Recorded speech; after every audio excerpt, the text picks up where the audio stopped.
Saya Hanum, peneliti di LPM FEB UI yang akan menjadi moderator pada acara FKP ini selama kurang lebih 1 jam ke depan.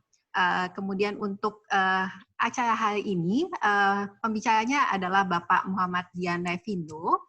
Beliau merupakan Kepala Kajian Bidang Iklim Bisnis dan juga Rantai Pasok Global di LPM FEB UI. Selain itu juga beliau sebelumnya pernah bekerja di PT Surveyor Indonesia dan selain sebagai peneliti di LPM FEB UI, Bapak Muhammad Dian Revindo merupakan pengajar pada Sekolah Pascasarjana Kajian Strategik dan juga Global UI. Beliau mendapatkan gelar doktornya dari Lincoln University di New Zealand dan juga selain beliau mengajar dan juga sebagai kepala kajian di LPM FEB UI, beliau merupakan tenaga ahli Menteri Perdagangan di bidang ekonomi dan juga anggota tim perunding Kementerian Luar Negeri untuk perjanjian bilateral dan juga beliau merupakan editor utama di Jurnal Economics and Finance di Indonesia dan juga anggota Dewan Editor Jurnal Ekonomi Indonesia yang diterbitkan oleh Ikatan Sarjana Ekonomi Indonesia. Nah, seperti yang kita ketahui bahwa sektor pariwisata merupakan salah satu sektor yang terdampak paling cukup parah akibat adanya pandemi COVID-19 dan tidak terkecuali di Indonesia. Nah, untuk melihat seberapa besar dampak hal ini di Indonesia dan bagaimana usulan kebijakan ini diberikan, hal inilah yang akan dipaparkan oleh Pak Dian Revindo pada hari ini. Acara ini akan berlangsung dalam bahasa Indonesia, sementara paparan itu akan tersedia dalam bahasa Inggris.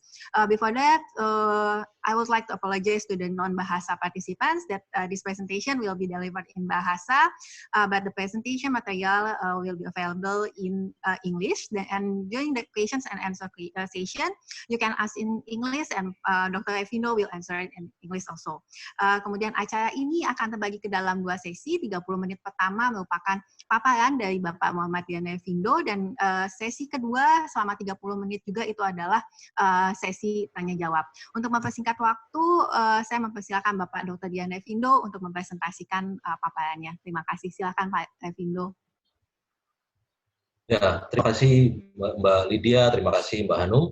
So, before I start, I would like to apologize if we decide to present in bahasa. For those who don't speak bahasa, the slides are presented in English. And if you have question, feel free to ask in English, and we will do our best to answer your question in English as well. Baik, kita mulai. Mungkin bisa slide-nya dimulai di-share oleh Mbak Syahda.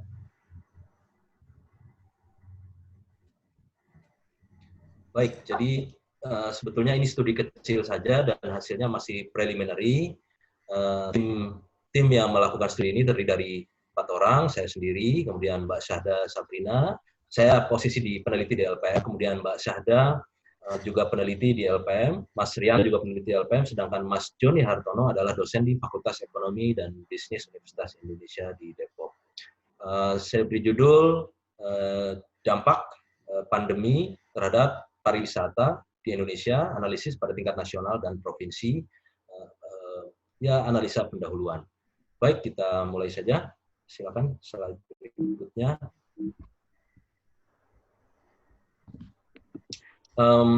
Presentasi hari ini kami bagi ke dalam 4 bagian. 1, introduction. Kedua, kami akan mendefinisikan shock-nya atau guncangan dari pandemi terhadap pariwisata.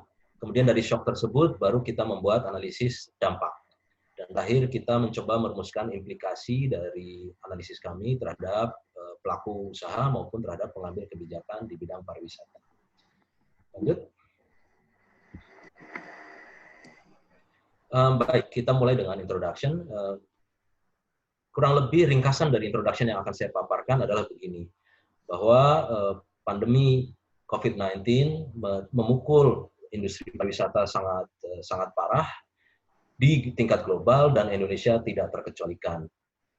Nah, untuk Indonesia, turis atau wisatawan mancanegara pada bulan Januari sebetulnya cukup tinggi, lebih tinggi dari 2019, tapi Februari dan Maret drop sangat banyak ya, karena ada restriction pada penerbangan internasional. Kemudian turis domestik yang juga menjadi andalan selama ini juga turun drastis. karena ada kebijakan PSBB atau dalam istilah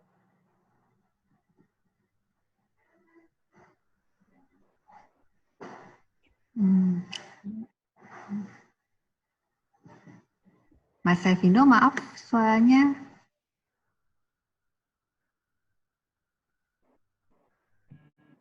nanti kita lihat. Baik, lanjut. Pak Revi tadi agak kurang Ya. kedengeran yang terakhir, bagian terakhir. Yang yang bagian terakhir. Yang... Jadi kami paham pemerintah telah melakukan banyak hal, banyak kebijakan, baik stimulus fiskal maupun kebijakan yang lain. Akan tetapi kami melihat belum ada yang cukup efektif untuk mengatasi masalah di sektor pariwisata. Baik, lanjut. Ini seperti kita ketahui bersama, perkembangannya hari ini tidak ada negara di dunia yang lolos dari pandemi ini. Dan di Indonesia per 10 Mei sudah ada 14.000 kasus positif corona. Ini yang ketahuan, yang tidak ketahuan kita tidak tahu, gitu ya. Tapi mungkin jumlah realnya bisa 2-3 kali lipat ini. Lanjut. Next slide. Nah, kita mulai melihat dari global, ya, dari sektor pariwisata global. Ternyata di dunia saat ini semua sedang terpukul, baik yang bergerak di bidang airline, penerbangan, maupun yang di bidang perhotelan, itu terpukul. Dan yang terpukul cukup besar adalah Italia pasti, ya, Cina tentunya, dan Korea Selatan. Jadi ini bukan hanya dialami Indonesia, tapi juga dialami oleh berbagai negara di dunia. Lanjut. Nah, ini catatan kita atau data kita mengenai kedatangan turis asing. Jadi per Januari itu 1,3 juta, tinggi sekali, gitu ya. Tapi Februari drop ke 900.000. Kemudian di Maret sudah 500.000. Nah, diperkirakan Mei ini sudah mendekati 0.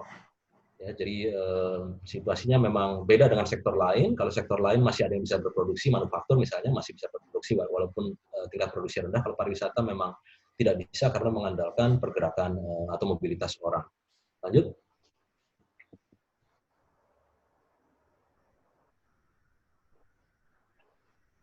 Nah, bagaimana dengan turis domestik? Sebetulnya turis domestik ini juga salah satu andalan di Indonesia. Tapi sebetulnya dari 2018 ke 2019 itu targetnya sudah diturunkan. 2018 itu 303 trip, ya. Trip itu perjalanan, karena tentu di dalam negeri kita tidak bisa membedakan per orang itu pergi berapa kali dan untuk keperluan apa. Pokoknya semua jumlah perjalanan kita kategorikan sebagai wisata. Memang mungkin Kemenpar tidak membedakan persis ini kunjungan bisnis, kunjungan pribadi, atau kunjungan wisata. Nah, di tahun 2018 303 juta trips. 2019 itu sudah diperkirakan turun. Kenapa? Karena tiket pesawatnya mahal. Apalagi dengan adanya pandemi 2020 dipastikan lebih jatuh lagi. Lanjut. Nah, salah satu indikator tentunya indikator untuk melihat wisatawan adalah tingkat hunian hotel di Bali, yang menjadi indikator utama pariwisata Indonesia. Tentunya barometernya tingkat hunian per Maret itu tinggal 25,4%. Ini pun tidak merata, artinya ada beberapa hotel yang tidak ada tamu sama sekali.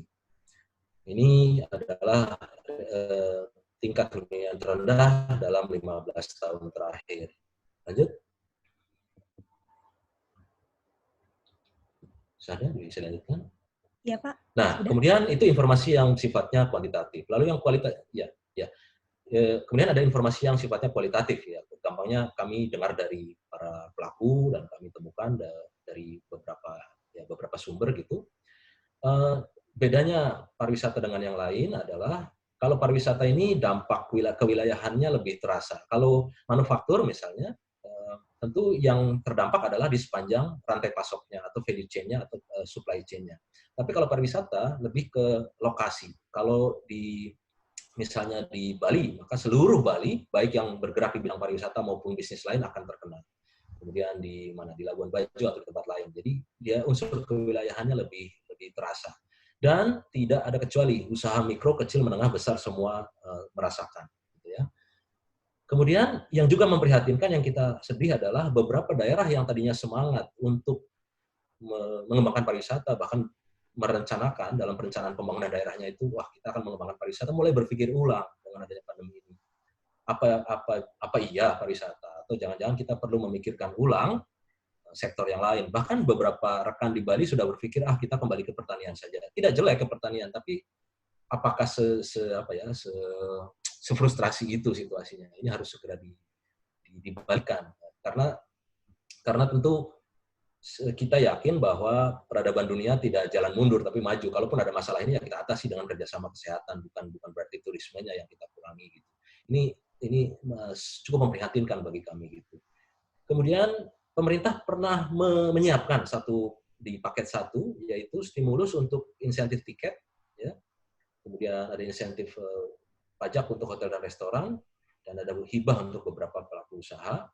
Tapi itu sebelum adanya pengumuman kasus COVID resmi. Setelah diumumkan resmi, maka kebijakan itu tentu tidak bisa dilanjutkan karena berlawanan dengan kebijakan kesehatan. Jadi praktis tidak, setelah ini dibatalkan atau ditunda, atau saya tahu statusnya terakhir, itu berarti tidak ada lagi kebijakan yang khusus untuk pariwisata. Lanjut. Nah, jadi melihat berbagai latar belakang tersebut, maka kami merumuskan beberapa tujuan. Pertama kami ingin memproyeksikan jumlah kunjungan turis di tahun 2020 dengan adanya pandemi. Kita ingin mengidentifikasi bagaimana penurunan turis yang tentunya akan berakibat pada penurunan spending, terdistribusi antar daerah dan antar sektor. Kemudian kita ingin juga memperkirakan dampak dari pandemi terhadap perekonomian pada level nasional maupun tingkat provinsi. Dan terakhir tentu kita ingin mencoba merumuskan kebijakan yang tepat supaya bisa termitigasi atau bertahan dari pandemi dan nanti bisa recover cepat. Baik, lanjut. Nah, jadi pertama kita definisikan shock-nya dulu ya. Jadi saya ingat betul, saya bingung dulu bedanya antara shock dengan impact gitu. Saya hanya tahu setelah Profesor Tinbergen membedakan antara intermediate target, intermediate indikator sama ultimate target gitu ya. Ini rupanya shock adalah pukulannya, sementara impact adalah total dampaknya gitu ya. Nah, bagaimana kami menghitung shock? Pertama adalah kita ingin melihat potential loss, berapa turis yang hilang, dari potensinya kita anggap 2019 saja. 2019 kita jadikan sebagai benchmarking karena sebenarnya sudah cukup rendah. Kemudian kita bandingkan dengan situasi saat ini ya berarti data aktualnya sampai Maret, kemudian April sampai Desembernya kita proyeksikan. Nah, dalam memproyeksikan jumlah dan pengeluaran turis domestik di tahun 2020, kami mempergunakan beberapa asumsi. Pertama, berakhirnya masa pandemi, kami asumsikan skenario 1, skenario optimisnya akhir Juli atau awal Agustus. Kemudian skenario buruknya adalah akhir September atau awal Oktober. Ya, itu dua asumsi yang menurut kami cukup realistis lah ya. Kalau saya nggak tahu kalau asumsinya BNPB Juni, tapi kami pakai yang lebih konservatif saja. Kemudian kami asumsikan turis domestik itu sudah mulai bepergian sebulan sebelum pandemi berakhir. Jadi kalau sudah ada tanda-tanda menurun, kami beranggapan wah turis sudah nggak bisa ditahan lagi untuk pergi. Kemudian distribusi pengeluaran yang hilang, potensi pengeluaran yang hilang, berdasarkan provinsi juga kami gunakan, kami dalam menghitung tersebut, kami mempertimbangkan adanya kasus-kasus COVID di berbagai provinsi. Jadi kalau ada provinsi yang kasus COVID-nya banyak, kami berikan bobot untuk memperkirakan bahwa kunjungan ke provinsi tersebut tentu lebih sedikit daripada provinsi yang kasus COVID-nya lebih sedikit. Kemudian untuk memperkirakan jumlah kunjungan wisatawan asing, kami menggunakan skenario waktu yang sama, dan kami berasumsi bahwa turis asing akan mulai datang ke Indonesia jika dua hal dipenuhi. Satu adalah pandemi di Indonesianya sudah selesai, dan pandemi di negara asalnya 2 bulan sudah selesai. Jadi misalnya turis dari Cina, dari Italia, mereka mulai traveling 2 bulan setelah pandemi di tempat mereka selesai, dan jika di Indonesia juga pandeminya sudah selesai. Lanjut.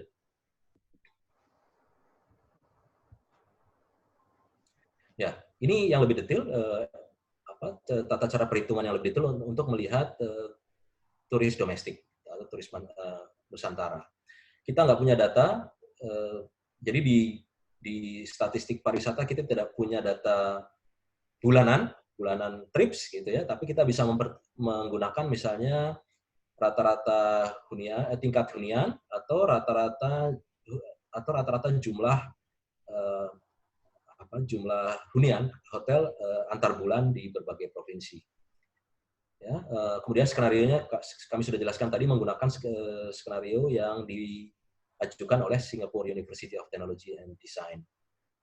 Nah, kemudian untuk memperkirakan fluktuasi antar bulan kunjungan wisata di Indonesia, kami menggunakan barometernya itu Jakarta, tingkat hunian hotel antar bulan di Jakarta. Kenapa? Karena tujuan utama wisatawan domestik di Indonesia adalah Jakarta. Sekali lagi itu tidak bisa dibedakan dengan bisnis trip dan yang lainnya, tapi kita sebagai pendekatan kita gunakan.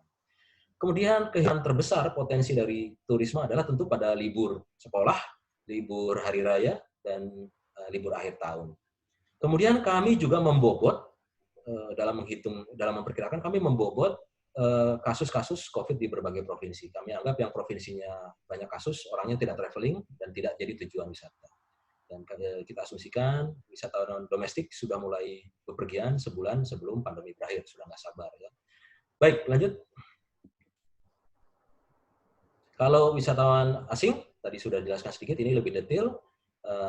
Sampai Maret tinggal 500.000 dari 1,3 juta. Kemudian menggunakan skenario waktu berakhirnya pandemi yang sama. Kemudian kami juga memperhitungkan kemungkinan kasus pandemi di masing-masing negara asal. Jadi kami ambil 18 negara asal utama turis Indonesia, sudah mengcover 75% dari seluruh turis. Lalu kami perkirakan masing-masing itu berakhirnya kapan. Karena kami berasumsi 2 bulan setelah di masing-masing negara berakhir, baru mereka traveling ke Indonesia. Gitu ya. Lanjut. Nah, bagaimana hasil proyeksinya? Nah, ini seperti ini. Jadi, yang garis hitam adalah angka bulanan tahun 2019. Yang garis merah adalah garis merah sampai bulan Mei adalah sebetulnya gabungan antara skenario 1 dan 2 karena masih sama ya, sampai bulan Maret datanya sama, data aktual. Kemudian Maret, April, Mei, Juni 0 sama. Nah, dia mulai beda ketika masuk bulan Juli, di mana pada skenario 1 Juli sudah mulai ada yang traveling wisatawan nasional karena Agustusnya dianggap sudah akan selesai. Kemudian kalau skenario 2, skenario yang buruk, bulan September baru mulai ada yang traveling. Nah, menariknya kami berkeyakinan kalau di 2 skenario ini, di akhir tahun sebetulnya akan terjadi booming, lonjakan wisatawan domestik karena dikungkung di rumah beberapa bulan gitu. Kami perkirakan dengan skenario yang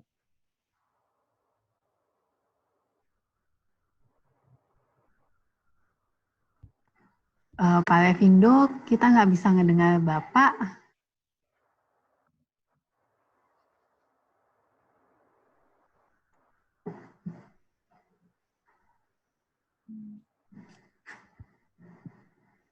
Pak Levindo.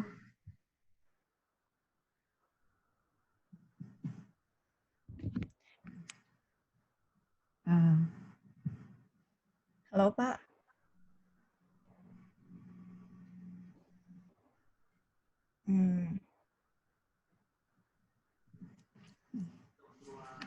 Bapak dan Ibu, mohon maaf, kami akan mengkonfirmasi kembali ke Pak Levindo. Mungkin ada sedikit permasalahan di dalam koneksi beliau.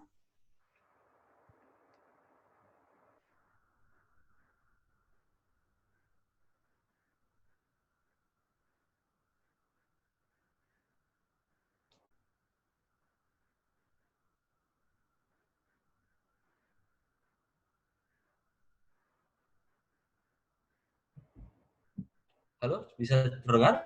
Maaf, Iya, Pak. bisa ya? Ya. Sudah terdengar, Pak. Ya, wisatawan asingnya, slide berikut wisatawan asing. Nah, wisatawan asing proyeksi kami seperti ini. Nah, di Januari sebetulnya sudah cukup tinggi melebihi 2019. Lagi-lagi merah adalah skenario buruk, hijau adalah skenario optimis. Nah, sama sampai Juni kami perkirakan Juni sudah mencapai, Mei dan Juni sudah mencapai 0. Lalu skenario optimisnya adalah sudah mulai ada pick up di bulan Juli, walaupun di bulan Desember belum mencapai tingkat 2019. Jika skenario 2 atau pesimis yang terjadi, maka bulan Desember baru ada 600.000 wisatawan yang akan datang ke Indonesia pada bulan tersebut, gitu ya. Ini yang wisatawan asingnya. Lanjut. Nah, jadi kalau kita summarize, penurunan turis visit domestik maupun mancanegara pada tabel ini terlihat pada skenario 1, wisatawan domestik akan, skenario optimis, wisatawan domestik akan turun 48%, kalau skenario pesimisnya akan turun 65%. Wisatawan mancanegara, skenario optimisnya sudah turun 61%, kalau skenario pesimisnya akan turun 73%. Tapi tidak akan sampai 100% karena sampai Maret masih ada kunjungan wisatawan asing. Nah, kami asumsikan untuk mempermudah, kami asumsikan komposisi turis ini juga berimplikasi secara proporsional kepada komposisi.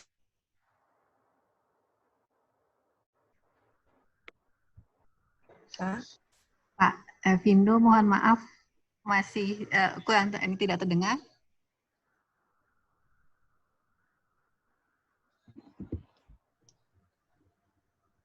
Halo, sampai mana? Sorry. Ya. Sampai yang Turis spending, Pak.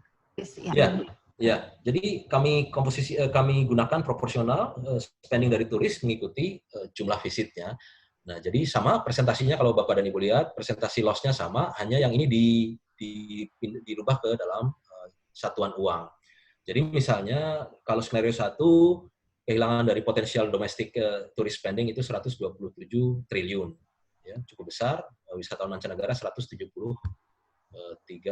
triliun dan seterusnya. Lanjut. Nah, bagaimana shock tadi didistribusikan berdasarkan sektor? Untungnya, terima kasih untuk Kementerian Pariwisata dan BPS untuk kerjasama, sudah ada komposisi spending untuk wisatawan asing dan domestik. Kita lihat kalau domestik itu lebih cukup merata spendingnya ya, akomodasinya 37%, belanja-belanja dan fuel itu 26,5%, kemudian ada transportasi udara dan darat ada 14,4 dan 79. Justru untuk tiket tempat wisatanya hanya 6,4%. Kalau turis asing, itu yang terbanyak adalah tentu hotel dan makan minum. Kemudian transportasinya lebih banyak menggunakan transportasi udara. Ya. Jadi ini cukup membantu kami untuk mengkonversi dari shock, dibagi di breakdown ke dalam jenis pengeluaran, kemudian akan dikonversikan ke dalam I/O sektor. Lanjut. Nah, kemudian distribution, kalau shock ini kita distribusikan berdasarkan provinsi seperti apa? Ini menarik. Misalnya gini, kunjungan wisatawan domestik, lagi-lagi ini trips ya, jumlah trips, itu paling banyak di Jakarta, Jawa Barat, Jawa Tengah, Jawa Timur. Ini lebih mengikuti size dari provinsi. Ya. Nah, kalau wisatawan asing, tentu Bali luar biasa, 28,4% ke Bali. Riau Island ada Batam tentunya. Yang menarik adalah yang nomor 3, Riau. Kami juga baru sadar setelah kami cek beberapa berita gitu, ternyata betul Riau itu sekarang menjadi wisata favoritnya turis Malaysia. Mungkin Malaysia sudah bosan ke Medan atau ke Batam, sekarang ke Riau. Di sana ada wisata sejarah, wisata budaya, wisata religi, dan alamnya masih lebih alamiah gitu ya. Jadi menarik gitu ya. Baik, lanjut. Nah,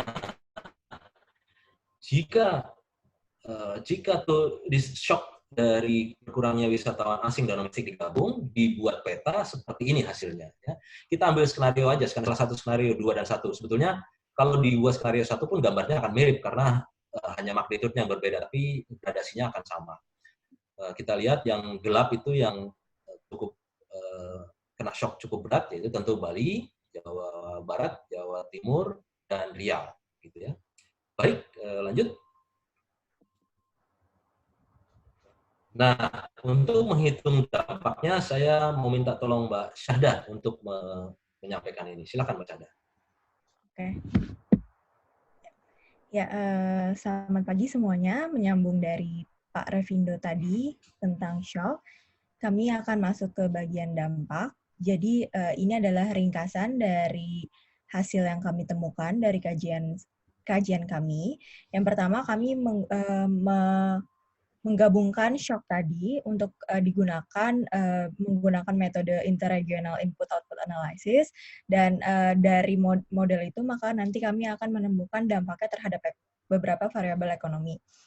Nah, yang pertama yang kami temukan dari hasil studi kami bahwa adanya penurunan di konsumsi turis yang datang ke Indonesia, baik itu dari asing, Wisman maupun dari Wisnus, itu akan mengurangi sekitar 270 sampai 340 miliar national GDP di tahun 2020 berdasarkan skenario 1 dan skenario 2. Lalu, apabila kami lihat dari sektoralnya, kami melihat bahwa sektor perdagangan, hotel, dan juga makan minuman, restoran, itu termasuk sebagai sektor yang paling tinggi terdampak dari adanya penurunan jumlah turis yang ada di Indonesia. Lalu saat kami melihat di provinsinya, seperti yang tadi kita jelaskan di Shocks, bahwa provinsi-provinsi yang akan terkena lebih besar dampaknya dari penurunan turis ini adalah provinsi dengan tingkat area wisata yang tinggi seperti itu, yang popular holiday destination area seperti Bali dan juga DKI Jakarta. Lalu kami juga menemukan bahwa adanya penurunan turis ini selain akan menurunkan PDB, namun juga akan menurunkan pendapatan rumah tangga dan juga jumlah tenaga kerja yang terserap dari sektor pariwisata. Nah, berikut ini sebelum kita masuk ke berapa sebenarnya nilai dari dampaknya tersebut, kami ingin melihat bagaimana postur di tahun 2019. Nah, jadi kami memiliki hipotesis bahwa dengan adanya disrupsi pandemi COVID-19 ini, beberapa sektor utama yang akan terkena dampaknya itu adalah yang pertama pasti industri pengolahan, karena adanya disrupsi rantai pasok global maupun di domestik, lalu juga sektor transportasi karena adanya travel restriction, lalu provision of accommodation and food and beverage sebagai salah satu sektor utama dari kegiatan pariwisata yang termasuk di dalamnya hotel dan restoran, lalu juga ada sektor perdagangan karena adanya mandatori untuk melakukan physical distancing. Nah, ini adalah postur di 2019. Kita lihat bahwa kontribusi dari manufacturing itu 21%, transportation itu 14%, lalu provision of accommodation 6%, dan mohon maaf, maksudnya 14% itu untuk perdagangan, 6% itu untuk transportasi, dan untuk hotel dan restoran itu sekitar 3% untuk PDB di 2019. Lalu ini bagaimana postur dari PDB pertumbuhan ekonomi dari sektor akomodasi dan juga makan minum. Kalau kita lihat di tahun 2019, sebenarnya sektor akomodasi ini tumbuh cukup tinggi, yaitu sekitar 6,9%, dibandingkan dengan GDP nasional keseluruhan yang hanya tumbuh 5,8%. Yang hanya tumbuh 5,02%. Kalau akomodasi itu tumbuhnya 5,8%, yang 6,9% itu makan minumnya, dan yang sebenarnya ada penurunan menjadi hanya 1,3% itu di akomodasi di tahun 2019. Memang kita sudah melihat tren penurunan pertumbuhan. Mungkin hal ini kami lihat mungkin terjadi karena adanya peningkatan tren untuk penggunaan sarana akomodasi lainnya yang tidak terkait dengan hotel, seperti penyewaan rumah, seperti itu yang kita menggunakan aplikasi-aplikasi yang sekarang sudah berkembang. Nah, Lalu ini kami akan membahas mengenai bagaimana posture di 2019 untuk labor-nya atau tenaga kerjanya yang terkait dengan pariwisata, bahwa di tahun 2019 itu kami melihat ada 13 juta tenaga kerja yang terkait dengan sektor pariwisata, yang di dalamnya termasuk dari sektor hotel dan akomodasi dan makan minum. Di situ juga ada dari sektor transportasi, perdagangan, dan juga jasa rekreasi dan jasa lainnya yang terkait dengan pariwisata. Itu totalnya ada 13 juta di sana. Dan 13 juta ini berkontribusi terhadap 10% dari national workforce in 2019. Jadi kalau misalnya kita nanti mau lihat dampaknya, kita harus mengetahui bahwa saat ini proporsinya jumlah tenaga kerja yang terkait dengan pariwisata itu sebesar 10% dari total tenaga kerja yang ada di Indonesia. Next, mungkin ini adalah summary atau ringkasan dari dampak shock yang tadi sudah kita ramu di depan. Itu kita lakukan menggunakan metode IRIO, terus abis itu kita lihat, kita temukan bahwa dampaknya terhadap PDB, ternyata kalau untuk domestic turis, ada penurunan di domestic turis, itu akan ada kehilangan sekitar 117 miliar dari nominal PDB, dan juga skenario 2 itu 157, yang dimana kalau misalnya di turis asing, PDB-nya itu turunnya lebih tinggi, sekitar 154 miliar, dan yang digabungkan totalnya itu sekitar 271 sampai 340 miliar. Lalu kami juga melihat bahwa akan ada kemungkinan penurunan dari pendapatan rumah tangga karena berkurangnya aktivitas dari pariwisata tadi, sekitar 81 miliar sampai 103 miliar. Sementara untuk kesempatan lapangan pekerja masih sedang kami lakukan perhitungannya. Lalu ini kami mencoba untuk melihat bagaimana dampak yang tadi penurunan PDB nominal, kami coba asumsikan bagaimana kontribusinya terhadap pertumbuhan ekonomi di tahun 2020. Di presentasi, di slide ini, kita bisa lihat bahwa ada estimasi di tahun 2020, di mana di APBN itu diestimasikan bahwa pertumbuhan ekonomi akan berada di 5,3%. Pada awal tahun sebelum adanya pandemi. Lalu Kemenkyu kemudian menggunakan skenario baru setelah adanya pandemi dengan merubah bahwa ekonomi hanya tumbuh 2,3 atau sampai yang paling buruk itu adalah minus 0,4%.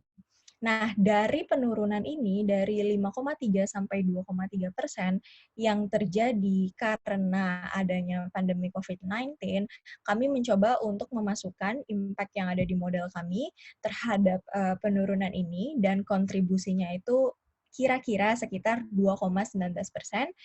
Untuk skenario 1, dari 5,3% ke 2,3%, kira-kira yang dari efeknya dari pariwisata itu sekitar 2,19%, dan 0,1% penurunan growth itu dikarenakan oleh sektor lainnya. Dan untuk yang skenario 2, kami melihat bahwa penurunan dari 5,3 ke minus 0,4 itu kira-kira sektor pariwisata itu menyumbang 0,91%, sementara sektor lainnya itu 4,4%. Nah, di sini perlu diingatkan kembali bahwa di skenario 1 ini kami mengasumsikan pandemi ini terjadi tidak lebih lama dibandingkan skenario 2. Jadi untuk yang sampai skenario 1 ini, kalau misalnya kita bandingkan dengan periode lamanya pandemi itu bertahan, jadi memang kalau misalnya dia semakin sempit gitu, maksudnya dia Juli sudah bisa pulih kembali, kami memprediksikan bahwa memang sektor pariwisata itu berkontribusi besar terhadap penurunan pertumbuhan ekonomi tersebut. Tapi kalau misalnya pandemi ini berakhirnya lebih lama, maka akan ada efek-efek domino di sana, bukan hanya sektor pariwisata saja, tapi tadi manufacturing-nya juga akan lebih parah penurunannya, sehingga kalau misalnya kita lihat dari kontribusinya dibandingkan antara dari pariwisata dan sektor lainnya itu terlihat skenario 1 dan skenario 2 cukup cukup lebih kecil kontribusinya dari sektor pariwisata terhadap penurunan pertumbuhan ekonomi nasional secara keseluruhan. Nah, ini selanjutnya ini adalah dampak dari model tadi, shock tadi, penurunan konsumsi dari turis terhadap ekonomi, tapi berdasarkan sektor-sektornya gitu. Nah, di sini kita lihat bahwa sektor yang paling tinggi itu adalah sektor perdagangan, hotel dan restoran, ya, yang sangat terkait dengan sektor pariwisata. Lalu yang kedua, kami melihat di sini sektor transportasi dan komunikasi. Mungkin komunikasi di sini agak muted dampaknya, tapi transportasi yang paling tinggi karena kita tahu bahwa penerbangan ditutup, lalu juga beberapa kereta api jarak jauh juga ditutup, sehingga dampaknya cukup besar di dua sektor tersebut. Lalu financial, real estate, business services itu masuk juga sebagai sektor yang terkena dampak paling tinggi dari adanya penurunan aktivitas pariwisata, karena di sini ada jasa travel agency dan lainnya itu di business service. Lalu selanjutnya itu juga ada manufacturing industries. Manufacturing industries itu pasti terkena dampaknya juga dari penurunan aktivitas pariwisata. Dan itu yang untuk ini ada 2 tabel yang kami sajikan, ada yang untuk domestik dan untuk asing.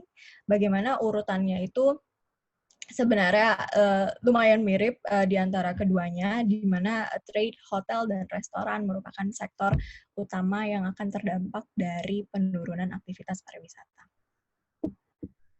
Lalu ini kami mencoba untuk mapping kembali, tadi kita sudah mapping shock-nya, dari yang paling tinggi sampai yang paling rendah. Di sini kami juga melakukan pemetaan untuk impact atau dampaknya terhadap perekonomian per provinsi, per masing-masing provinsi.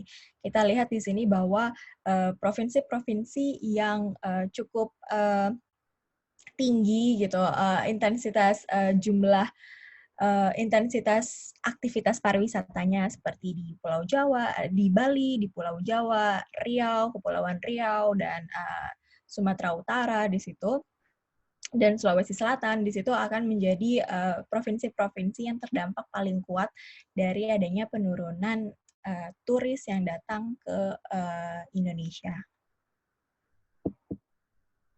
Lalu ini juga kami ingin melakukan, tapi selain dari selain dari provinsi-provinsi yang berbasis pariwisata, kami juga menemukan bahwa ada beberapa provinsi yang sebenarnya tidak terlalu berbasis pariwisata seperti Jawa Barat, Jawa Timur, dan relatif Jawa Tengah. Kalau misalnya kita lihat dari LQ tourism LQ-nya, itu mereka juga merupakan 5 terbesar provinsi yang akan terkena dampaknya. Ini proporsional terhadap jumlah trips domestik atau wisatawan Nusantara yang memang selalu bepergian di wilayah Jawa, sehingga dampaknya terhadap dampaknya dari pariwisata, dari penurunan perjalanan mereka itu akan berdampak pada provinsi-provinsi ini gitu. Meskipun mereka bukan heavy di tourism based province gitu. Jadi walaupun dia bukan perekonomiannya tidak terkonsentrasi di pariwisata, tapi karena banyak jumlah wisatawan Nusantara yang datang ke provinsinya, maka dampaknya akan tinggi di provinsi-provinsi berikut ini. Lalu tadi yang sebelumnya kita melakukan shock itu menggunakan asumsi bahwa ada penurunan jumlah turis, lalu kita kaitkan dengan jumlah penurunan konsumsi yang dikeluarkan oleh turis, jadi tidak ada spending dari turis. Kita asumsikan itu, lalu kita masukkan ke model sehingga kita dapat menghasilkan dampaknya terhadap perekonomian. Nah, untuk di simulasi berikutnya, jadi kami melakukan 2 simulasi. Simulasi yang ini kami mengasumsikan adanya penurunan aktivitas perekonomian tapi secara keseluruhan dari dampak pandemi, lalu kami baru melihat bagaimana dampaknya terhadap sektor yang terkait erat dengan pariwisata, yaitu sektor akomodasi, dan makanan minuman. Nah, ini kami menggunakan metode GTAP, menggunakan GTAP database.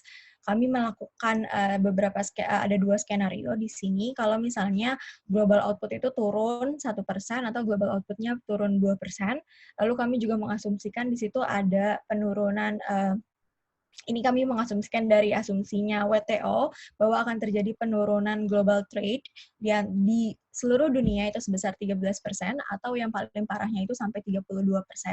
Nah, kami melakukan shock ini dan ingin mengetahui bagaimana dampaknya terhadap perekonomian nasional. Jadi di metode yang kali ini kami melihatnya itu secara keseluruhan bagaimana pandemi tersebut dampaknya terhadap perekonomian nasional, baru kami ambil di sektor yang akomodasi dan makan minum. Nah, ini adalah dampaknya penurunan dari real GDP untuk nasional, akomodasi, dan juga ada penurunan tenaga kerja.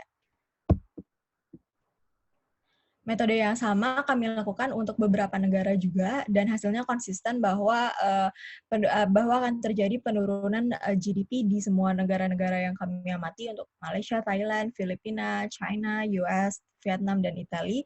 Dan untuk penurunan di Indonesia itu relatif, memang dibandingkan dengan negara lainnya relatif di antara negara-negara lainnya, jadi tidak terlalu tinggi dan juga tidak terlalu rendah dibandingkan negara-negara yang kami amati berikut ini. Lalu, ya, selanjutnya ini adalah implikasinya dari dampak-dampak tadi untuk sektor pariwisata. Mungkin Pak Revindo dapat melanjutkan.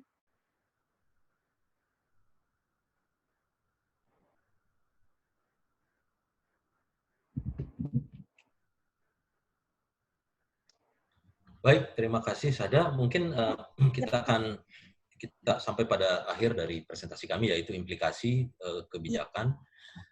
Implikasi kebijakan kami bagi ke dalam 3 bagian, yaitu yang jangka pendek selama masa pandemi, kemudian masa recovery, dan terakhir jangka menengah panjangnya pun tetap harus kita perhatikan. Nah, dalam jangka pendek selama pandemi, tentu ada beberapa stimulus yang sudah diberikan oleh pemerintah, terutama Kementerian Keuangan. Ini tidak berlaku khusus pada sektor pariwisata, tapi sebetulnya cukup bisa dinikmati oleh sektor pariwisata seperti listrik dan air gitu. Sudah ada beberapa skema. Hanya saja masalah pada implementasinya. Ya, ternyata tidak semua daerah sudah melakukan ini. Jadi tingkat implementasinya perlu diawasi. Kemudian ada restrukturisasi kredit tentunya dari bank dan multi finance untuk keperluan pembelanjaan. Ini pun sebetulnya skemanya sudah ditentukan oleh pemerintah, tapi lagi-lagi di lapangan pelaksanaannya masih belum kompak, masih ada yang ditagih-tagih gitu cicilannya ya. Kemudian untuk UKM di daerah wisata tentu ada insentif untuk pajak UKM, itu kami apresiasi juga untuk PPh pekerjanya. Lalu kami menyarankan sesuatu yang cukup ekstrim. Kami menyarankan sesuatu yang cukup ekstrim, yaitu kalau bisa, ini akan menjadi revolusi betul-betul, ada pembagian jam buka antara jaringan minimarket modern dan tradisional. Jadi di sisa kegiatan ekonomi yang sudah sedikit ini, mari kita berbagi gitu antara minimarket modern dan tradisional. Ya, misalnya minimarket modern hanya boleh buka setelah jam 1 siang gitu ya. Itu wisata mungkin akan membantu sedikit dari para UKM. Kemudian untuk akomodasi hotel gitu ya, apa yang bisa dilakukan? Kalau di daerah perkotaan mungkin bisa dibuat massal bimbingan teknis untuk paket-paket isolasi mandiri. Ini sebenarnya sudah dilakukan beberapa hotel. Jadi masih ada sebagian orang Indonesia yang punya uang, itu difasilitasi untuk spending gitu ya, dengan cara apa? Ya misalnya hotel menawarkan paket isolasi mandiri 3 minggu dengan servis tertentu, tentu dengan standar kesehatan yang sudah ditentukan dengan protokol yang ketat. Itu mungkin ini sudah dilakukan di beberapa tempat, tapi perlu dimasukkan karena kita tidak tahu kapan akan berakhir pandeminya. Kemudian yang di daerah wisata, yang tidak di perkotaan, hotel ini dan penginapan seperti apa? Ya mungkin para tenaga medis kita yang sedang berjuang di garda terdepan melawan COVID ini diberi paket break gitu ya. paket break, paket 1 minggu berwisata di tempat tersebut, gitu ya, dengan lagi-lagi dengan protokol kesehatan yang baik. Jadi ini bisa jadi pemasukannya para penyedia jasa akomodasi. Kemudian transportasi, kami mendapat keluhan biaya parkir di bandara cukup tinggi. Nah, selama tidak ada penerbangan bisa dipertimbangkan untuk dihapus atau di pending gitu ya. Kemudian jangan lupa peran pemerintah daerah, karena peran pemerintah daerah juga berperan dalam perencanaan pembangunan pariwisata.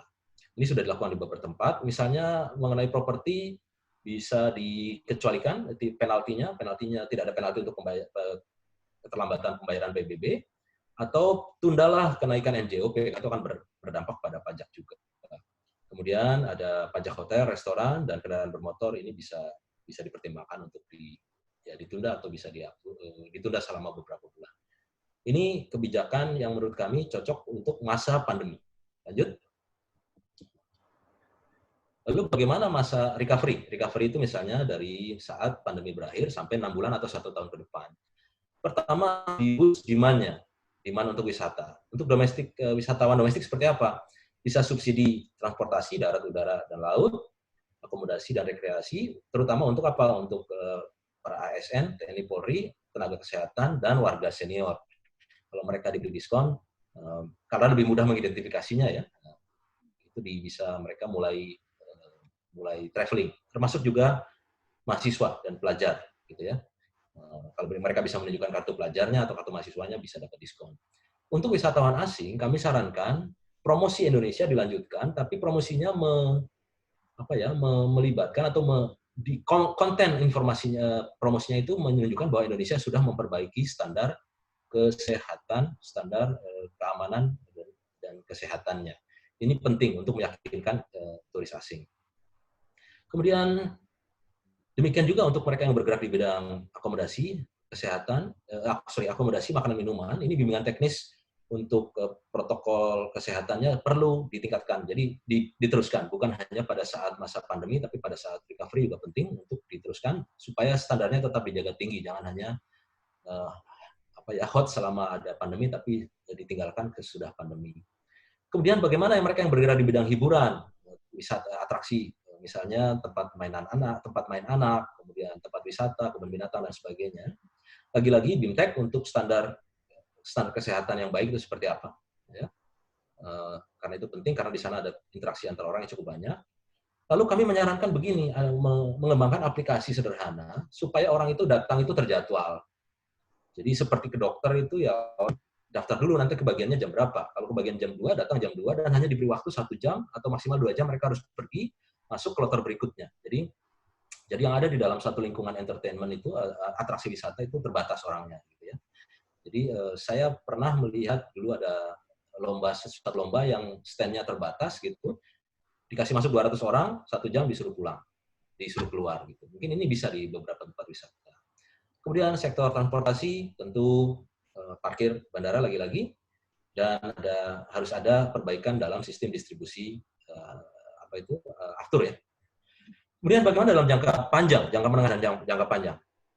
Ada beberapa poin yang kita usulkan. Ini tidak murni didapat dari hasil simulasi kuantitatif tadi, tapi dari juga informasi kualitatif yang kami dapat. Pertama, memperkuat sisi supply. Kadang-kadang kita lupa, kita hanya promosi, tapi kita lupa atraksinya atau objeknya itu disiapkan atau tidak, masyarakatnya disiapkan atau tidak. Maka kita sarankan pada jangka menengah panjang ada penguatan supply side. 1, harus ada standarisasi untuk penyediaan akomodasi, makanan, minum. Kedua, kurikulum pariwisata ini perlu dirubah. Kalau orang untuk bisa kerja di sektor pariwisata, blue collar gitu, harus sekolah 3 tahun, D3 rupanya berat gitu. Jadi saran dari beberapa teman di daerah adalah, bagaimana kalau semester 1 dirancang untuk bisa kerja, nanti semester 2-6-nya itu part-timer sambil kerja. Jadi semester 1 itu udah full semua technical skill gitu ya, untuk misalnya housekeeping atau yang lain-lain. Kemudian juga untuk investasi di pariwisata belum ada tax holiday-nya. Kita tahu yang tax holiday itu kan 17 industri pioneer ya, tapi di sektor pariwisata belum. Kemudian kalau kita sepakat bahwa pariwisata adalah penghasil devisa, maka dia harus dihitung sebagai ekspor jasa, dan harusnya sudah ada skema kredit ekspor jasa. Mungkin LPI atau Exim Bank bisa mempertimbangkan itu. Misalnya gini, orang menyewakan jasa persailing di daerah pariwisata yang sebagian besar asing. Maka itu sebetulnya harusnya bisa dihitung sebagai ekspor jasa dan bisa mendapat kredit ekspor. Kemudian juga ini masalah listrik. Tarif listrik kita untuk industri manufaktur, untuk pemakaian di luar beban puncak mendapat diskon. Tapi hotel, restoran, pelaku pariwisata lain tidak. Katanya sektor pariwisata kita unggulan, tapi ternyata insentifnya tidak seperti itu ya. Kemudian yang kelompok kedua adalah memperkuat kualitas dari atraksinya. Ya. Orang datang itu tentu ada atraksinya. Turis di Batam rata-rata 2 hari karena atraksinya tidak banyak. Tapi turis ke Bali akan lama karena atraksinya banyak. Jadi kita berharap di Indonesia ke depan ini ada diversifikasi aktivitas wisata. Wisata edukasi, wisata budaya, wisata kesehatan seperti Pineng di Malaysia, wisata olahraga, wisata sejarah dan sebagainya. Dan juga di dalam masing-masing daerah wisata ada berbagai atraksi dikembangkan yang berbeda-beda. Kemudian aksesibilitas, kelompok berikutnya. Aksesibilitas ini kalau infrastrukturnya sudah gencar dibangun pemerintah, tapi antar modanya yang masih ketinggalan. Misalnya, kalau saya mau ke Tanjung Lesung, nanti kalau tolnya jadi pakai mobil pribadi bisa, tapi kalau pakai kendaraan umum, nyambung-nyambungnya kemana? Dari Terminal Serang, dari Terminal Cirebon ada nggak? Saya nggak tahu. Gitu ya. Kemudian penggunaan teknologi informasi untuk mengharmonisasikan informasi dan agenda turisme di seluruh Indonesia, juga sekaligus harmonisasi kalendernya. Jadi kalau saya datang ke satu daerah, saya langsung disediakan kalender atraksinya ada apa saja di selama seminggu ke depan, nanti saya bisa pilih. Itu yang harus diharmonisasikan. Jangan sampai festival di satu kabupaten bentrok dengan festival di kabupaten sebelahnya jadwalnya. Dan terakhir, tentu demand side-nya harus di-create juga, yaitu kita harus fokus kepada jangan melupakan wisatawan lokal. Kemudian ada kartu traveling untuk pelajar, mahasiswa dan warga senior, atau ada kartu diskon yang bisa dibeli oleh publik. Nah, kalau kartu itu mendapat diskon untuk perjalanan maupun di tempat wisata. Lanjut. Mungkin itu saja, tapi izinkan saya mengambil 1 menit lagi waktu Bapak dan Ibu untuk memperkenalkan sekilas LPM, mumpung promosi ya, waktu ini kewajiban saya. Lanjut. Jadi LPM berdiri tahun 1953, dan LPM adalah salah satu institut penelitian di bawah Fakultas Ekonomi, yang lainnya ada lembaga demografi, ada lembaga manajemen, dan ada pusat pengembangan akuntansi. Kami berlokasi di Salemba, sumber daya kami cukup lumayan, 44 peneliti penuh waktu, 34 on project base, dan 31 supporting staff. Alumninya tentu bapak-bapak dan ibu-ibu bisa menyebutkan yang bukan alumni FEB ya, tapi alumni LPM, ada Bu Sri Mulyani, ada Pak Bambang Brojo, ada Pak Adi Basri, itu mereka yang pandai-pandai. Kalau yang kurang pandai jadinya seperti saya. Lalu produknya apa? Ada riset, ada diklat, kami punya diklat, kami punya technical assistance, pendampingan ya, kami punya consulting, bisa terakreditasi Ristek, kami punya working paper, dan kami juga menyelenggarakan seminar dan public lecture. Lanjut. Struktur organisasinya adalah direkturnya Bu Riatu, wakil direktur riset Pak Kiki Feriko, wakil direktur diklat Pak Rofik, wakil direktur admin KU Bu Christine. Kami juga punya 7 pusat kajian makro dan sektor keuangan Pak Febrio yang baru saja diangkat menjadi kepala PKF dan pilihan fiskal. Kajian regional dan sumber daya energi Pak Dr. Uka Wikarya, ekonomi lingkungan Ibu Alin, ekonomi digital dan tingkah laku Pak Caikal, kemudian iklim usaha dan rantai nilai global saya, kemudian pemberdayaan sosial dan masyarakat Ibu Didit, Ibu Dwi Sulistiawati, dan kajian ketenagakerjaan, produktivitas dan inovasi Bu Ari Damayanti. Mungkin setahu saya itu yang kami siapkan untuk hari ini. Kami sekali lagi ini adalah preliminary analysis. Kami sangat welcome kalau ada kritik, saran, masukan supaya ini bisa lebih tajam dan lebih masuk akal hasilnya dan bisa digunakan oleh berbagai pihak yang berkepentingan. Saya kembalikan ke Bu Hanum. Ya, baik, terima kasih Pak Revindo dan juga Mbak Syahda, presentasi yang sangat menarik sekali. Untuk mempersingkat waktu, sebenarnya karena kita waktunya agak terbatas, saya mempersilahkan Bapak dan Ibu untuk bertanya. Silakan pakai fasilitas raise hand yang ada. Oke, Pak Dian Aditya, Pak Andi Panjaitan, mungkin untuk Pak Dian Aditya dulu, kemudian baru nanti Pak Andi. Saya persilakan untuk ya. Ya, terima kasih Bapak Ibu. Assalamualaikum warahmatullahi wabarakatuh. Nama Dian Aditya, Pak. Saya dari Kementerian Keuangan, dari Direktorat Jenderal Pengembangan Keuangan. Tuan, ini sangat menarik sekali Pak, karena kita juga lagi sedang menghitung penurunan potensi PAD, khususnya daerah-daerah yang sangat terdampak dari sisi pariwisatanya. contoh kayak Bali, Jakarta, kan yang memang notabene PAD-nya itu terbesar dari pariwisata ya Pak. Terkait dengan paparan Bapak tadi, saya ada beberapa pertanyaan Pak. Seperti yang pertama, kalau boleh tahu, kalau kurs yang digunakan itu kursnya berapa Pak ya? Karena kan nanti kan memang kan kalau kita ngomong pariwisata ini kan ada menggunakan perhitungan dolar, ada rupiah. Supaya nanti sama-sama ke rupiahnya nyambung gitu, saya bisa tahu kursnya berapa. Kemudian asumsi dari spending per person turisnya itu kira-kira berapa dolar ya per harinya atau per paketnya. Itu yang pertama Pak. Kemudian terkait dengan resultnya tadi, yang pertama Bapak bilang di masa pandemi itu ada, sorry Pak agak noise Pak, saya di depan rumah soalnya. Kan situ ada tadi Bapak nyebutkan bahwa sudah ada subsidi listrik dan air Pak ya.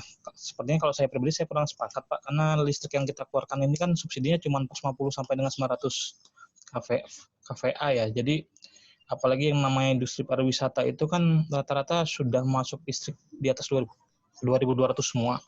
Jadi kayaknya tidak terlalu berpengaruh Pak. Nah sementara untuk yang namanya bebas pajak, memang kami juga sudah mengumpulkan, karena saya di Direktorat Pendapatan Pak. Jadi kami juga sudah mengumpulkan data, memang hampir seluruh daerah, mau yang baik itu daerah yang bisnya pariwisata maupun non pariwisata, memang sudah launching bebas pajak. Bebas pajak, tapi rata-rata yang sayang itu mereka hanya sampai dengan bulan Juni. Nah, kita nggak tahu apa kebijakan bulan Juni itu mereka akan membebaskan lagi. Karena kalau kita kaitkan dengan ketahanan APBD sendiri, nah ini juga hati-hati juga nih Pak. Kayak Badung itu kan sudah hampir 90% drop ya Pak, kalau nggak salah itu sisi hotelnya. Nah, sementara Badung itu dia menyuplai pendapatan pajak hotel, restoran dan hiburannya itu ke seluruh kabupaten kota yang ada di Bali. Artinya kalau Badung drop, maka sakitnya itu akan pindah ke kabupaten lainnya. Jadi tidak hanya Badung aja yang menderita, Pak. Beda dengan Jakarta. Kalau Jakarta sakit, Depok, Bekasi itu nggak akan menderita, Pak. Tapi kalau Badung sakit, itu yang menderita itu sekelilingnya sampai provinsinya pun menderita semua, Pak. Nah, kemudian terkait recovery jangka panjang, Pak. Tadi Bapak bilang ada tax holiday kan, Pak ya. Kalau tax holiday itu memang kalau soal PPH emang agak berat, Pak ya. Memang apalagi kalau PPN saya rasa lebih banyak ke pajak daerahnya, karena kalau yang berhubungan dengan barang itu sudah banyak dialihkan ke pajak daerah, Pak, kalau yang sektor PPN-nya ya. Jadi kalau misalnya kita mau tax holiday juga, saya nggak tahu juga nih Pak. Soalnya di Perpres kita aja, kita sudah lebarkan di situ 5,07% kalau nggak salah di tahun 2020 ini. Takutnya kalau kita subsidi sana-sini ya saya paham Pak, pusingnya bukan keliling nih. Apalagi yang kemarin kita sudah coba 6-10T untuk pariwisata itu tiba-tiba langsung dihajar masuknya corona itu, kita tarik lagi kebijakan, jadi seakan-akan publik kan nggak percaya sama kita nih Pak di Kementerian Keuangan. Jangan-jangan kayak dulu lagi nih Kementerian Keuangan nih, mau ngasih bantuan tiba-tiba tarik lagi. Nah itu yang kita takutkan. Kemudian terakhir Pak, terkait sinkronis kalender pariwisata ini, saya ambil contoh di Jawa Timur Pak. Banyuwangi itu kan memang sudah punya kalender pariwisata Pak ya, kalau nggak salah. Cuman yang harus perlu ditegakkan lagi nanti atau ditekankan, siapa yang punya kewenangan untuk mengatur kalender wisata di level provinsi dan nasional itu Pak. Karena pasti kalau kita ngomong kalender pariwisata untuk disinkronis antar daerah, ini pasti egonya tinggi semua nih Pak, sama kayak kementerian dan di pusat. Jadi mungkin itu juga bisa sebagai pertimbangan. Mungkin itu aja Pak. Terima kasih. Assalamualaikum warahmatullahi wabarakatuh. Oke, baik. Silahkan Pak Panjaitan, kemudian dilanjutkan oleh Bu Gusti Ayu Ketutsustiari. Oke, selamat pagi. Saya Andi Panjaitan, saya dari Asia Group Advisors. Saya juga sebelumnya alumni FEUI Angkatan 99. Salam kenal buat semuanya.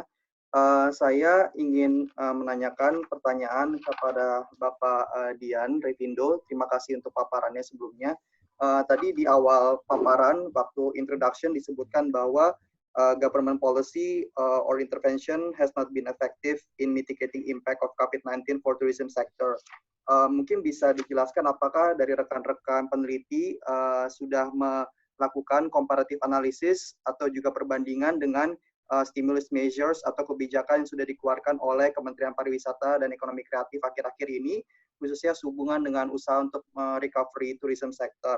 Itu yang pertama. Yang kedua, apakah nantinya Kementerian Pariwisata atau Ekonomi Kreatif juga akan diberikan masukan oleh hasil penelitian dari rekan-rekan dari FEB UI. Demikian pertanyaan saya. Terima kasih. Kita tampung dulu. Silakan Bu Gusti. Bu Gusti Ayu, silakan Bu.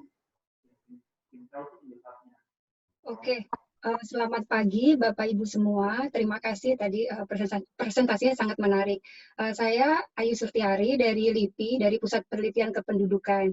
Nah, mungkin tadi memang lebih banyak tentang skenario yang bersifat makro ya Pak. Nah, kebetulan kami dari Pusat Kependudukan sedikit melihat ke arah yang lebih community based tourism gitu. Jadi kita coba melihat di masyarakat yang langsung mengelola pariwisatanya seperti apa dampaknya dan sebenarnya bagaimana sih kapasitas mereka untuk recovery atau build back after disaster ini. Nah, mungkin tidak perlu terlalu di level community karena ini sangat makro, tapi saya ada sedikit pertanyaan Pak.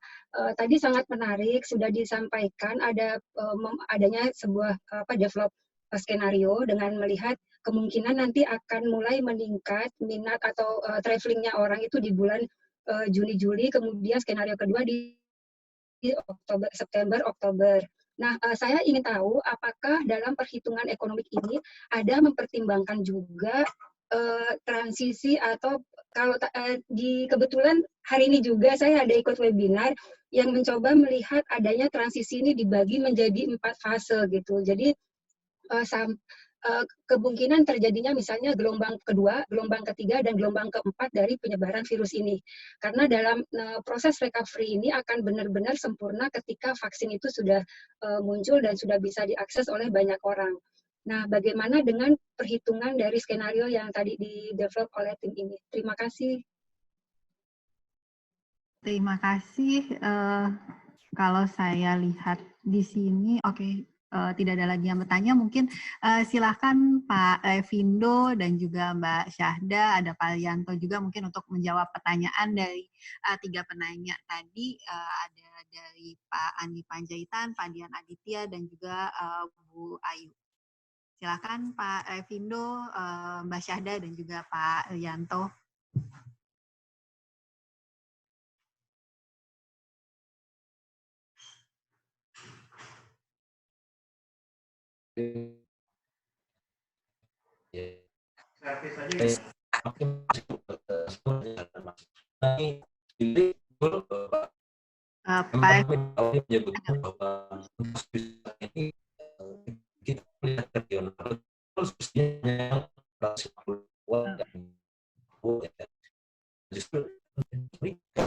Maaf, suaranya putus-putus Pak, bisa diulang kembali?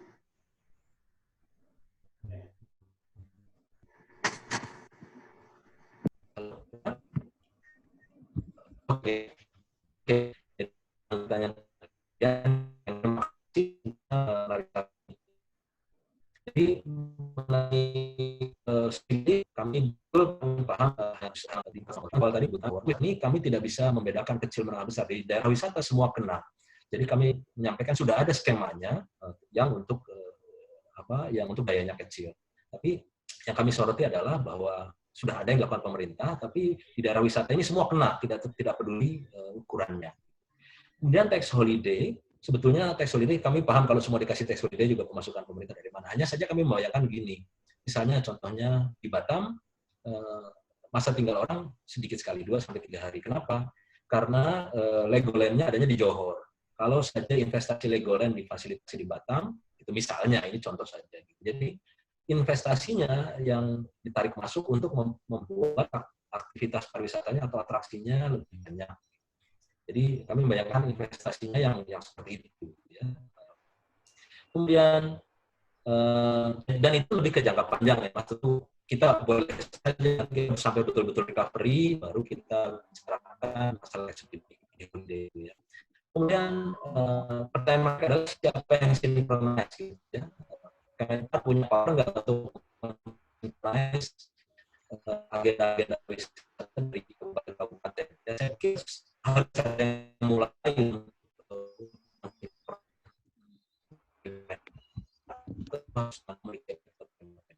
kemudian untuk sudah spending program saya Kemenpar sebelum ini kami sudah punya slide yang lebih sederhana, kami sudah share ke Kemenpar, ini akan kami share juga ke Kemenpar. Hari ini kebetulan saya tahu dari beberapa Kemenpar, kita akan mintakan tanggapan mereka, barangkali mereka juga bisa menambahkan insentif atau fasilitas yang bisa ditawarkan oleh Kemenpar. Nah, kemudian sepakat Pak ya, sebetulnya nafas pemerintah dalam hal ini kan terbatas gitu ya. Kalau semuanya mau diberi insentif, mau diberi subsidi itu sulit. Tapi kan sebetulnya ada langkah-langkah yang murah untuk bisa mengatasi ini. Misalnya, maaf ini kalau saya being kritikal karena saya akademisi. Misalnya begini, saya membaca berita ada pasar saham di Jepang naik 2% karena pelaku usaha confidence bahwa penanganan kesehatannya baik. Nah, jika di Indonesia pemerintah atau publik yakin dengan penanganan kesehatannya atau kebijakan kesehatannya, maka itu kebijakan yang murah sebetulnya, tidak perlu keluarkan insentif, tapi nanti pada 1 bulan sebelum pandemi berakhir itu usaha sudah mulai menambah inventory, sudah melakukan aktivitas bisnis, perekonomian bergerak sendiri tanpa perlu banyak mengeluarkan uang. Lalu kemudian kedua yang penting juga adalah kebijakan komunikasi. Ya, itu akan memberi pesan yang baik kepada publik. Misalnya jangan sampai ada lagi 2 instansi pemerintah berbeda pendapat di publik, saling berbantah. Itu kurang baik. Kalau itu bisa solid, satu suara, itu juga memberikan confidence kepada bisnis, dan bisnis bisa bergerak nanti 1 bulan sebelum pandemi berakhir tanpa terlalu banyak intervensi dengan budget pemerintah. Lalu Ibu Ayu Setiari, terima kasih Bu. Wah, ini kalau sampai ke tingkat komunitas menarik. Tentu studi kami terbatas sekali. Mungkin studi Ibu akan lebih dalam dan lebih impactful nanti ya gitu ya. Tapi mengenai gelombang itu kami terus terang belum menghitung kemungkinan gelombang 2, 3, 4. Yang kami perhitungkan adalah gelombang 1 di masing-masing negara asal turis itu diharapkan sudah selesai. Makanya kami tadi masukkan turis turis luar negeri itu kami asumsikan mulai traveling ke Indonesia 2 bulan setelah pandemi di tempat mereka berakhir. Jadi asumsinya setelah pandemi berakhir 2 bulan kemudian ternyata tidak ada gonjang-ganjing gelombang 2, nah mereka mulai traveling. Kami jeda waktu 2 bulan. Dan given di Indonesia juga sudah selesai. Nah, mungkin dilanjut oleh Mbak Syahda lalu Mas Rianto kalau mau menambahkan. Silakan.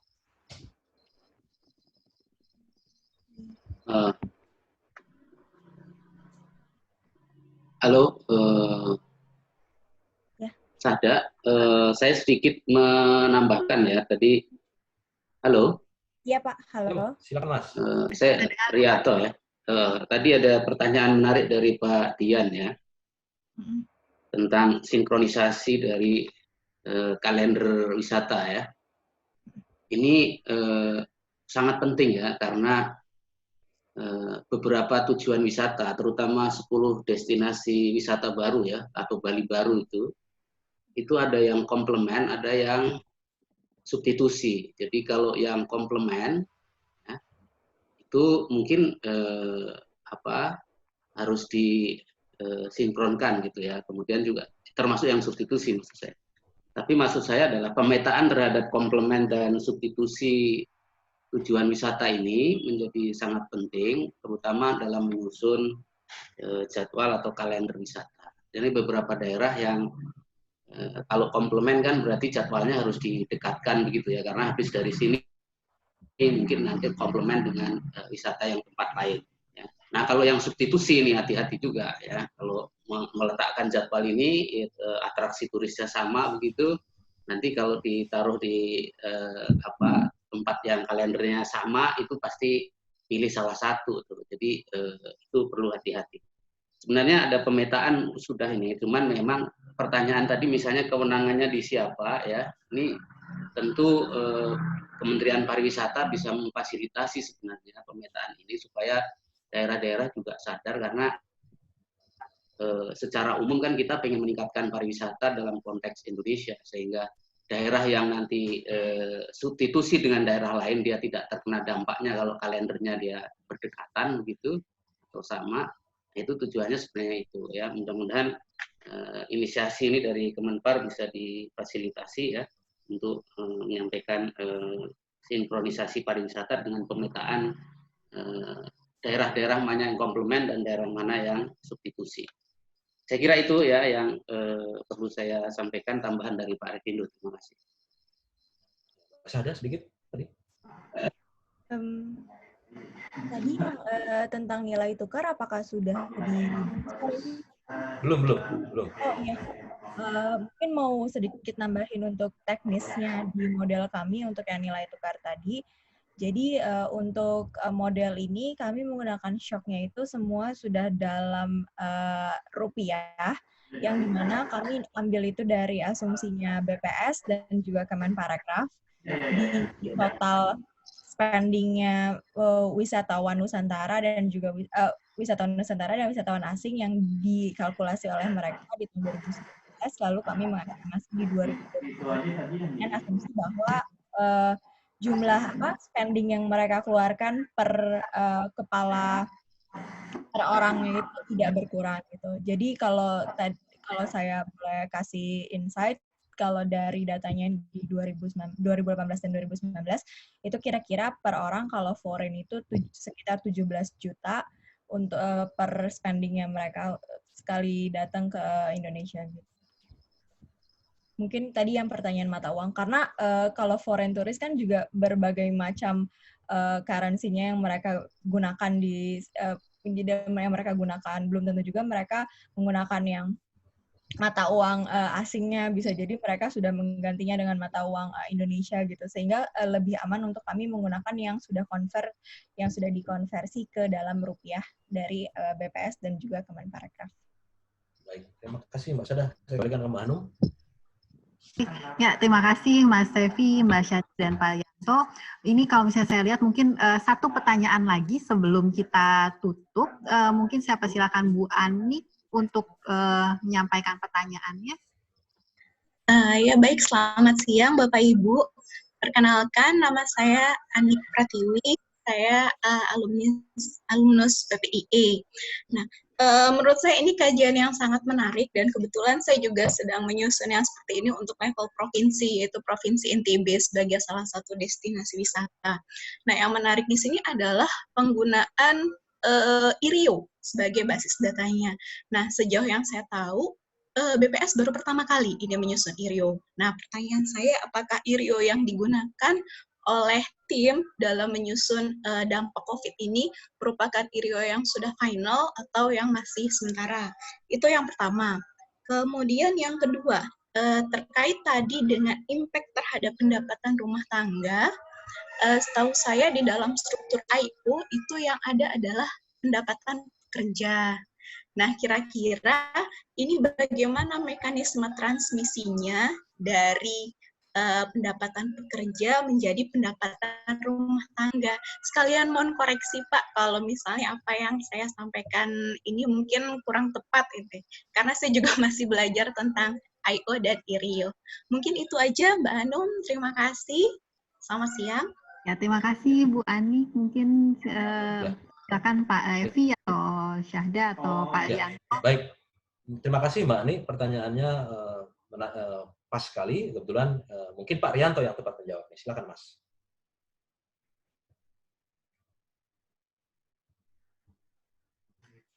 Halo. Silakan yes, Pak Yanto. Silakan Mas. IRIO yang digunakan ya, itu IRIO 2015 ya. Tadi ditanya ini sementara atau final ya. Setahu saya tidak ada yang lebih baru lagi. Jadi saya pikir ini final ya. Tapi informasi yang kita peroleh ini memang disusun ya oleh Bank Indonesia ya kalau tidak salah. Oke, kemudian impact terhadap tadi ya pendapatan pekerja ya, itu bagaimana mekanisme sampai ke rumah tangga tadi ya. Jadi betul di input output ya itu yang masuk di dalam pendapatan rumah tangga itu antara lain adalah termasuk upah ya. Mungkin juga profit dari usaha itu masuk juga gitu ya.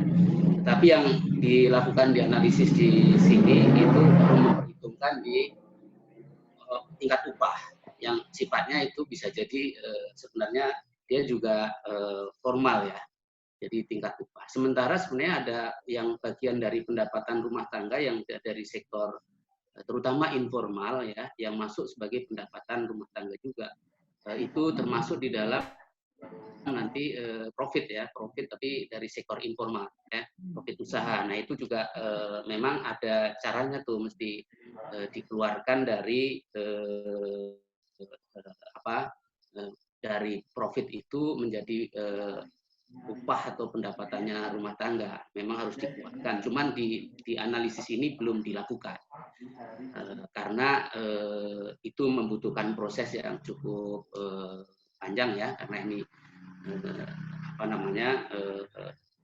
terbatas dengan waktu, kita belum sempat melakukan analisis itu. Jadi di profit atau di tingkat keuntungan yang diperoleh pengusaha terutama non formal itu mestinya nanti dipecah dengan data Sakernas ya, dengan data Sakernas supaya nanti itu ada komponen yang jadi pendapatan rumah tangga sebagai masukkan dalam upah, sehingga itu bisa mencerminkan pendapatan rumah tangga.